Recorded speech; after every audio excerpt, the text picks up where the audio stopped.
ഋഷിയുടെ മരണം ഏറ്റവും കൂടുതൽ തളർത്തിയത് പ്രഭയായിരുന്നു.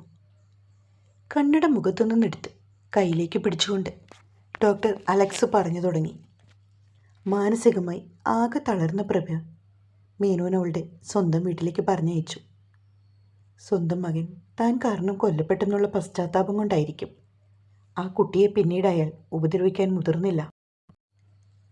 പിന്നീട് എന്തുണ്ടായി ഡോക്ടർ? നന്ദിത ജിജ്ഞാസയോട് ചോദിച്ചു. അവളെ കൊണ്ടാക്കിയെടുത്തുനിന്ന് തന്നെ തിരിച്ചു കൂട്ടിക്കൊണ്ടുവരേണ്ട അവസ്ഥ മേനോനുണ്ടായി. അതെങ്ങനെ? മകൻ്റെ മരണത്തിൻ്റെ വേദനയിൽ നേറുന്ന നേരത്ത് തന്നെ മേനോനെ തേടി ആ സന്തോഷ വാർത്ത വന്നു. അദ്ദേഹത്തിൻ്റെ മകൻ്റെ ചോരയിൽ ഒരു കുഞ്ഞു പ്രഭയുടെ ഉദരത്തിൽ ജന്മം കൊണ്ടിരിക്കുന്നുവെന്ന്. അപ്പോൾ Prabha? Yes, she's pregnant. Nanditha ഇമയനക്കാതെ ഡോക്ടർ അലക്സിനെ തന്നെ നോക്കി നിന്നു. മേനോൻ്റെ കണക്കില്ലാത്ത സ്വത്തിൻ്റെ ഏക അനന്തരാവകാശി.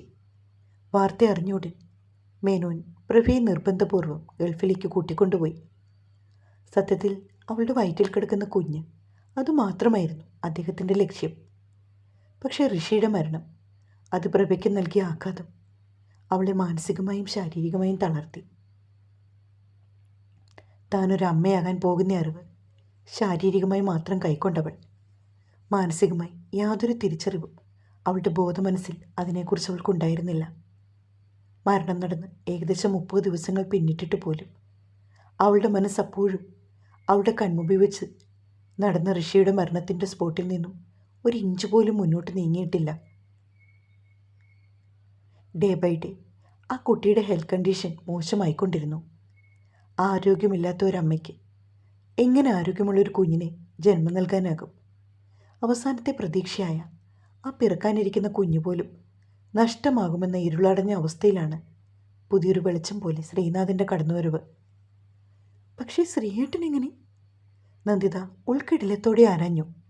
യെസ്, ഇനി അങ്ങോട്ടുള്ള കഥ അറിയുന്നതിന് മുൻപ് നന്ദിത ഒരാളെ കാണണം. പോക്കറ്റിൽ നിന്ന് ഒരു മൊബൈലെടുത്ത് ഡോക്ടർ അലക്സ് നന്ദിതയ്ക്ക് കൊടുത്തു. കുട്ടിയെ മൊബൈലൊന്ന് ഓൺ ചെയ്യും. നന്ദിത മൊബൈൽ വിറയ്ക്കുന്ന കൈകളോടെ വാങ്ങി. സ്ക്രീൻ സേവർ മിന്നിമറിഞ്ഞ് നന്ദിത ഞെട്ടലോടെ നോക്കി. ശ്രീയേട്ടനല്ലേ അത്? നന്ദിത പകപ്പോടെ വീണ്ടും ഒന്നുകൂടി നോക്കി. അല്ല, ശ്രീയേട്ടനല്ല. പക്ഷെ എവിടേക്കോ ഒരു സാമ്യം, ചിരിയിലും നോട്ടത്തിലുമൊക്കെ. പക്ഷെ അത് തൻ്റെ ശ്രീയേട്ടനല്ല. നന്ദിത ഉറപ്പോടെ സ്വന്തം മനസ്സിനോട് മന്ത്രിച്ചു. ഗാലറി ഓപ്പൺ ചെയ്ത നന്ദിത സ്തബ്ധയായി നിന്നുപോയി. പ്രഭയുടെയും ശ്രീയേട്ടൻ്റെയും ഒരുമിച്ചുള്ള ഫോട്ടോസായിരുന്നു അതിൽ നിറയെ. പല പോസിൽ തൊട്ടും ആലിംഗനം ചെയ്തും ഒക്കെയുള്ള ഒരുപാട് ഫോട്ടോസ്, പല വേഷത്തിൽ, പല സ്ഥലങ്ങളിൽ. പക്ഷേ അത് ശ്രീയേട്ടനാണോ? ചില ഫോട്ടോസ് അതേപോലെ തോന്നൂ. പക്ഷെ ചിലതിൽ അവസാനമായി എടുത്തിരിക്കുന്നത് പോലെ ഗാലറിയിൽ ആദ്യം കിടക്കുന്നത് ഒരു വിവാഹ ഫോട്ടോ. പ്രഭയും ശ്രീയേട്ടനും, അല്ലെങ്കിൽ ശ്രീയേട്ടനെ പോലെയുള്ള ആരുടെയോ. പ്രഭ താലിയും സിന്ദൂരവും അണിഞ്ഞിരിക്കുന്നു. ഒരു അമ്പലത്തിൻ്റെ മുൻവശത്താണ് രണ്ടാളും. അപ്പോൾ വിവാഹം കഴിഞ്ഞിരിക്കുന്നു. നന്ദിതയുടെ കണ്ണിൽ നിന്നും കണ്ണുനീരടർന്നുകൊണ്ടേയിരുന്നു. എന്തുപറ്റി നന്ദിത? മൊബൈൽ തിരികെ വാങ്ങിക്കൊണ്ട് ഡോക്ടർ അലക്സ് അവളെ നോക്കി മന്ദഹസിച്ചു. ഡോക്ടർ, ഇത് ശ്രീയേട്ടനല്ലേ? പക്ഷേ ശ്രീയേട്ടനല്ലല്ലോ. സംശയവും വിഷമവും ഭീതിയും എല്ലാം കൂടി അവളെ വല്ലാത്തൊരവസ്ഥയിൽ കൊണ്ടെത്തിച്ചിരുന്നു. ഏയ്, റിലാക്സ് നന്ദിത. രണ്ടാമത് താൻ പറഞ്ഞില്ലേ, അതാണ് കറക്റ്റ്. ഈ ഫോട്ടോസിലുള്ളത് ശ്രീനാഥ് അല്ല, ഇതാണ് ഋഷി, മേനോൻ്റെ മകൻ. ഒറ്റ നിമിഷം കൊണ്ട് നിന്നുപോയ ഹൃദയമിടിപ്പ് വീണ്ടെടുത്ത ആശ്വാസത്തോടെ നന്ദിത നിശ്വസിച്ചു. മേനോൻ്റെ കമ്പനിയിലെ സ്റ്റാഫായിട്ടായിരുന്നു ശ്രീനാഥിൻ്റെ നിയമനം. 1000 ജോലി ചെയ്യുന്ന കമ്പനിയിൽ ഓരോ ജോലിക്കാരെ ശ്രദ്ധിക്കാൻ മേനോൻ എവിടെയാ നേരം? പ്രഭയെ ട്രീറ്റ് ചെയ്യുന്ന ഡോക്ടർ എന്ന നിലയ്ക്ക് അവൾക്കൊരു റിലീഫ് കിട്ടണമെന്ന ലക്ഷ്യത്തിൽ മേനോനോട് ഞാനാണ് പറഞ്ഞത് വല്ലപ്പോഴുമൊക്കെ ഒന്ന് കമ്പനിയിലേക്ക് കൂട്ടിക്കൊണ്ടുപോകാൻ. ആദ്യത്തെ ദിവസം പോയ പ്രഭ വീണ്ടും വീണ്ടും അങ്ങോട്ടേക്ക് പോകാനുള്ള ആഗ്രഹം പ്രകടിപ്പിച്ചു. പ്രത്യേകിച്ച് ഒന്നിനോടും ഒരിഷ്ടത്തോടെ റെസ്പോണ്ട് ചെയ്യാതിരുന്ന പ്രഭയുടെ പെട്ടെന്നുള്ള ഈ മാറ്റം എൻ്റെ ട്രീറ്റ്മെൻറ്റിനെ തീർത്തും സപ്പോർട്ട് ചെയ്യുന്ന ഒന്നായിരുന്നുവെന്ന് എടുത്തു പറയേണ്ടതില്ലല്ലോ. സ്ഥിരമായി പ്രഭ അവിടേക്ക് പോകാൻ തുടങ്ങി. എന്താണ് കാരണമെന്ന് ആർക്കും അറിയില്ലായിരുന്നു. അവളെ നിരീക്ഷിക്കാൻ മേനോനോടൊപ്പം ഞാനും കമ്പനിയിലേക്ക് പോയി. രാവിലെ മുതൽ വൈകുന്നേരം വരെ ഒരാളെ മാത്രം വീക്ഷിച്ചുകൊണ്ട്, അയാളോട് മാത്രം സംസാരിച്ചുകൊണ്ട്, ചിരിക്കുന്ന, ദേഷ്യപ്പെടുന്ന, കരയുന്ന, സംസാരിക്കുന്ന പഴയ പ്രഭ പുനർജനിക്കുന്നത് ഞങ്ങൾ കണ്ടു. ആ ഒരാൾ ആരായിരുന്നുവെന്ന് നന്ദിതയ്ക്കറിയോ? അത് ശ്രീനാഥായിരുന്നു. തൻ്റെ ശ്രീയേട്ടൻ. മാനസികമായി തകർന്നു പോകാവുന്ന ഒരു മനസ്സിനെയും അതിലൂടെ പുറംലോകം കാണാൻ സാധിക്കാതെ മരിച്ചു പോകേണ്ടിയിരുന്ന ഒരു കുഞ്ഞു ജീവനെയും അയാൾ അറിയാതെ തന്നെ അയാളിലൂടെ ഞങ്ങൾക്ക് തിരിച്ചു കിട്ടുകയായിരുന്നു. മേനോനെ കാറിനകത്തേക്ക് കയറ്റിയിരുത്തി വന്ന ശ്രീനാഥിനെ ചേർത്ത് പിടിച്ചുകൊണ്ട് ഡോക്ടർ അലക്സ് നന്ദിതയെ നോക്കി. കുട്ടിക്കറിയോ, ഋഷി പ്രഭയെ സ്നേഹിച്ചതുപോലെ ലോകത്തൊരാൾക്കും ഒരു പെണ്ണിനെ സ്നേഹിക്കാൻ കഴിയില്ലെന്ന് ഞാൻ വിശ്വസിച്ചിരുന്നു. പക്ഷേ ആ വിശ്വാസം ഞാൻ സന്തോഷത്തോടെ നഷ്ടപ്പെടുത്തി. ഈ നിൽക്കുന്ന ശ്രീനാഥിലൂടെ. തൻ്റെ കണക്കില്ലാത്ത സ്വത്തുവകകളായിരുന്നു മേനോൻ ശ്രീനാഥിന് ഓഫർ ചെയ്തത്. പ്രഭയ്ക്ക് വേണ്ടി, അവളുടെ ഉദരത്തിൽ രൂപം കൊണ്ട ഋഷിയുടെ കുഞ്ഞിനു വേണ്ടി. അവളെ സ്വന്തം ജീവിതത്തിലേക്ക് കൂട്ടാൻ മേനോൻ ഇയാളെ നിർബന്ധിച്ചു, അപേക്ഷിച്ചു. അവസാനം ജോലി നഷ്ടപ്പെടുത്തുന്നുവെന്ന് ഭീഷണിപ്പെടുത്തുക വരെ ചെയ്തു. നന്ദിത നിറഞ്ഞ മിഴികളോടെയും പുഞ്ചിരിക്കുന്ന ചുണ്ടുകളോടെയും ശ്രീനാഥിനടുത്തേക്ക് ചെന്നു. എന്നിട്ട് എന്താ ശ്രീയേട്ട ആ സൗഭാഗ്യങ്ങളെല്ലാം വേണ്ടെന്ന് വെച്ച്? ശ്രീനാഥ് വാത്സല്യം നിറഞ്ഞ സ്നേഹത്തോടെ നന്ദിതയുടെ കവളുകളിൽ വിരലൊടിച്ചു. അതെന്തിനാണെന്നറിയോ എൻ്റെ കരിമണിക്ക്? എന്നെ മാത്രം ഹൃദയത്തിൽ പ്രതിഷ്ഠിച്ച് ജീവിക്കുന്ന മനസ്സിൽ തൂവന്മയുള്ള ഒരു കറുത്ത പെണ്ണുണ്ടായിരുന്നു എനിക്ക്. അവളായിരുന്നു എൻ്റെ സ്വത്ത്.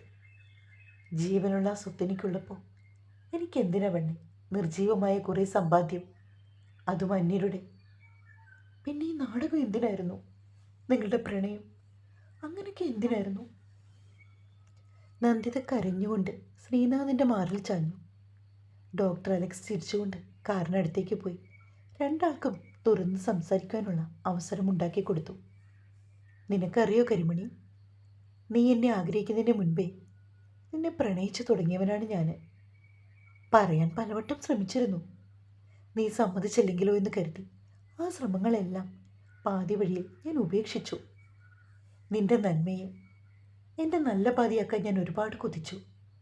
അച്ഛനും അമ്മയും മരിച്ചിട്ടും അനാഥയെപ്പോലെ ആ വീട്ടിൽ തന്നെ താമസിക്കണമെന്ന് ശാഠ്യം പിടിച്ച നിന്നെ നിർബന്ധിച്ച് വീട്ടിലേക്ക് കൂട്ടിക്കൊണ്ടുവരാൻ ഞാൻ എൻ്റെ അച്ഛനെ നിർബന്ധിച്ചത് എന്നോടുള്ള നിന്റെ സ്നേഹം പതിയെ അറിയിക്കാമെന്ന് കരുതി തന്നെയായിരുന്നു. എങ്ങനെ തുടങ്ങണമെന്നറിയാതെ ഉഴറി നിൽക്കവേ ഞാൻ സ്നേഹിക്കുന്ന അതേ അളവിൽ നീയും എന്നെ സ്നേഹിക്കുന്നുണ്ടെന്ന് ഞാൻ അറിഞ്ഞു. എങ്ങനെ? നന്ദിത ജിജ്ഞാസയോടെ മുഖമുയർത്തി. എൻ്റെ പേരിലണിയുന്ന താലിയും സിന്ദൂരവും നിന്റെ സ്വപ്നം ആയിരുന്നുവെന്ന് എൻ്റെ മുറി വെച്ച് ആ വാൽക്കണ്ണാടിയോട് നീ സ്വകാര്യമായി പറഞ്ഞല്ലേ? അത് ഞാൻ കേട്ടിരുന്നു.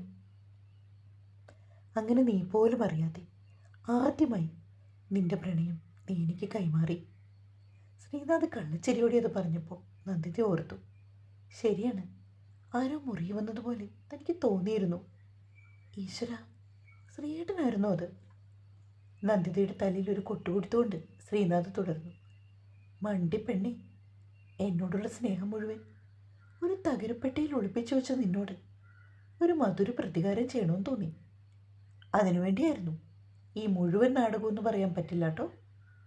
പ്രഭയെ രക്ഷിക്കാൻ, ആ കുഞ്ഞിൻ്റെ സേഫ്റ്റിക്ക് എൻ്റെ സാമീപ്യം അത്യാവശ്യമായിരുന്നു. എന്നെ അല്ല പ്രഭ കാണുന്നത്, എന്നിലൂടെ തന്നെ അവളുടെ ഋഷിയാണ്. എൻ്റെ സാന്നിധ്യം അവളിൽ ഋഷിയുടെ പ്രഭാവമാണ് ഉണ്ടാക്കുന്നത്. ഓരോ ദിവസവും അവളിൽ ഇമ്പ്രൂവ്മെൻ്റ് ഉണ്ടാകുന്നത് ഞാൻ കാരണമാണെന്ന് ഡോക്ടർ അലക്സ് പറഞ്ഞപ്പോൾ എനിക്കും തോന്നി. ആ കുടുംബത്തിനെ ഈ വിഷമത്തിൽ നിന്ന് എന്നെക്കൊണ്ടാകും പോലെ രക്ഷപ്പെടുത്താൻ ശ്രമിക്കണമെന്ന്. ആ രംഗം ഇത്രത്തോളം ഞാൻ കൊണ്ടെത്തിച്ചു. എന്നോടെങ്കിലും എല്ലാം തുറന്നു പറയായിരുന്നില്ലേ ശ്രീയേട്ട? നന്ദിത വിതുമ്പി. എല്ലാം കൊണ്ടും വിഷണ്ണിയായി സഹിക്കവയ്യാതെ നീ തന്നെ ഓടി വന്ന് മനസ്സിലുള്ളതെല്ലാം എന്നോട് പറയുന്നും അപ്പോൾ വേദനിപ്പിക്കാതെ രണ്ടടി നിനക്ക് തന്ന് ഇങ്ങനെ കെട്ടിപ്പിടിച്ച് ചേർത്ത് നിർത്തി നിന്റെ കണ്ണീരൊപ്പി എല്ലാം ഞാൻ തന്നെ തുറന്നു പറയുമ്പോൾ എൻ്റെ പെണ്ണിൻ്റെ പുഞ്ചിരി കാണണമെന്നല്ലേ ഞാൻ മോഹിച്ചത്. പക്ഷെ നീ എല്ലാം വീണ്ടും ഉള്ളിലൊതുക്കി. അവസാനം ഞാൻ തന്നെ തോറ്റു തരേണ്ടി വന്നു. ശ്രീനാഥ് അവളുടെ കണ്ണുനീർ അയാളുടെ ചുണ്ടുകൾ കൊണ്ട് ഒപ്പിയെടുത്തു. ഈ നിമിഷങ്ങൾ ഒരിക്കലും തീരാതായിരുന്നെങ്കിലും അവൾ ഓർത്തു. നന്ദിത അവനോട് ഒട്ടി നിന്നുകൊണ്ട് മെല്ലെ പറഞ്ഞു, ശ്രീനാഥ് ഒന്ന് വേഗം വരൂ. ഡോക്ടർ അലക്സ് പിറകിൽ നിന്ന് ഭീതിയോടെ വിളിക്കുന്നു. അത് കേട്ട് നന്ദിത ശ്രീനാഥിൻ്റെ മാറിൽ നിന്നും അടർന്നു മാറി. തുടരും.